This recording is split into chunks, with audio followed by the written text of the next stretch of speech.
Alright, you Zog and Zogwits, it's time for some more Ork Lore. Hello everybody, today we will be going over the different kinds of mechs that the orcs have. And Gretchens, can't leave them out, they have their own little mech, so we never leave out our little green friends either. So we are going to actually start with the Gretchens. So they have the Killcan.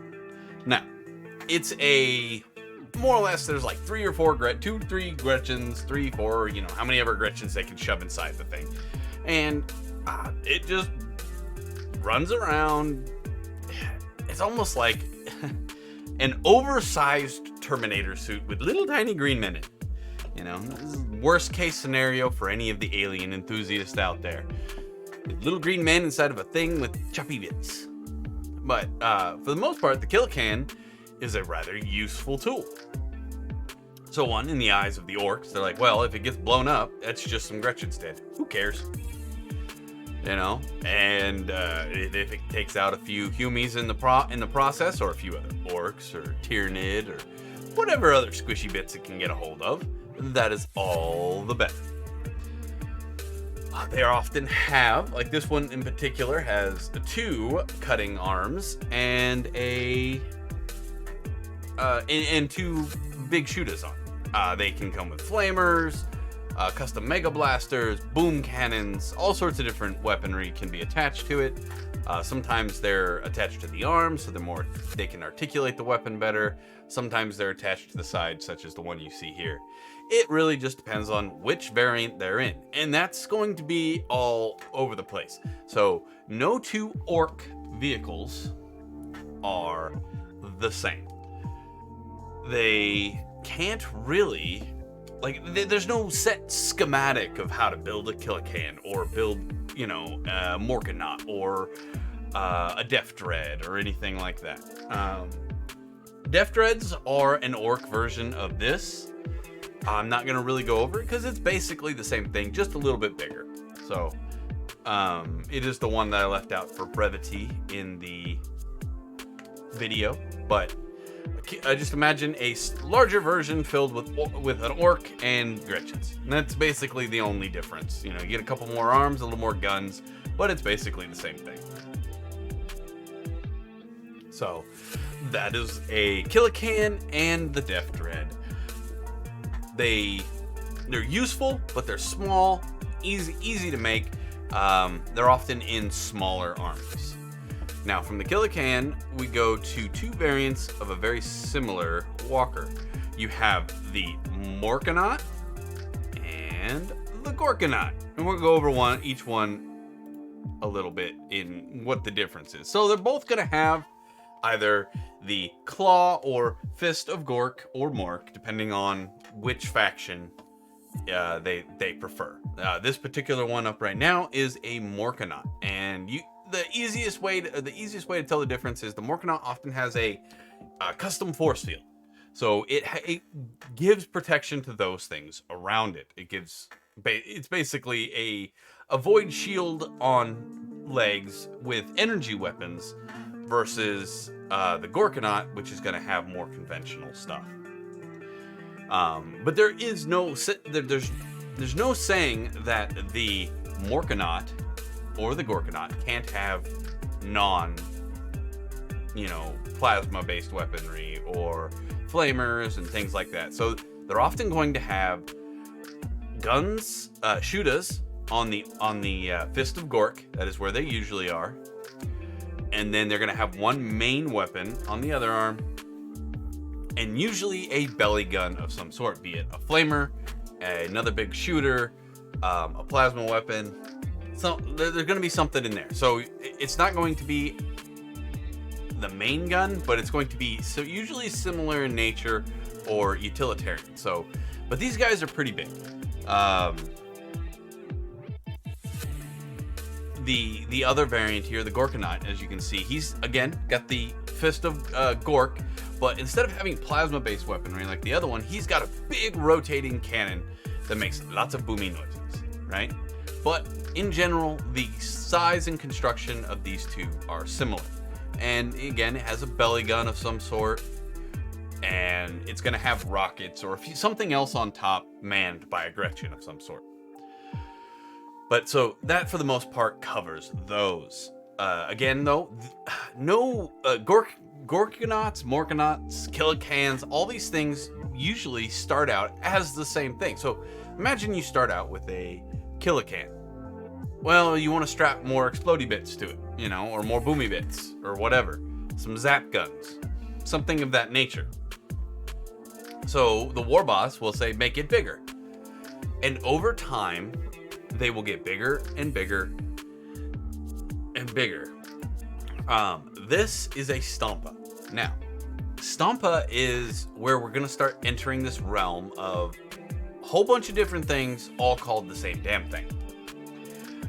And what I mean by that is, a Stompa is usually going to have one melee style weapon, right? Like the chainsaw thing you see there, or a claw, or whatever it might be, or a pick-a-droppa. Basically, it's a big claw that picks things up and then drops them. I mean, pretty effective if you run into a tank. They can be bipedal, like this one here you see, or they can be treaded, or whatever it might be. It will in fact happen. So, but they're gonna change. They're gonna be different in size, shape, variations therein as far as weaponry, all those things. It's very, very subjective to the war boss that is commissioning this, if that makes sense. So, for instance, if the war boss is very, very heavily into different kinds of weapons, like they like zappy guns, or they're a big proponent of Mork versus Gork, you're gonna see a more energy based setup. They usually have the Eye of Gork and a belly gun as well. The Eye of Gork is an energy weapon in the face of the Stompa. But all these things can vary between each one. There's no set. There is no set Stompa. They change depending on use and what parts are available as well, just like their guns in general. So next up will be the pinnacle of this, which is the Gargant, or in this particular case, the Mega Gargant that was on Armageddon, called World Eater or World Destroyer, one of the two. I can't remember right off the top of my head. This one actually took down the the Emperor class Titan on Armageddon.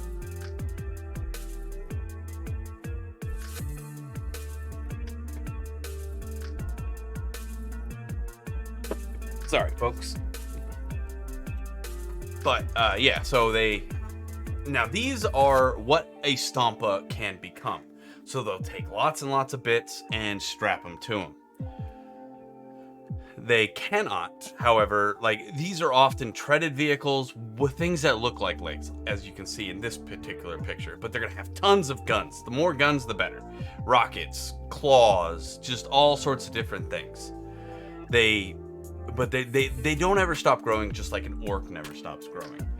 The better and the bigger the war boss, the better and the bigger the Stompas or Gargants or Morkanats, Gorkanats. They all have, there's this very subjective variation between each one. And just because they call it a Gargant or a Mega Gargant in this particular case, doesn't give you a definite size. This thing is about as tall as a hive city in this particular case. Or, or hive city walls, I should say. That's how tall it is. But it's, a quarter mile wide, just covered in guns, And the goal of all of these weapons and everything attached to it is to overload the void shields of a Titan of some sort. And as we saw in the Armageddon conflict, the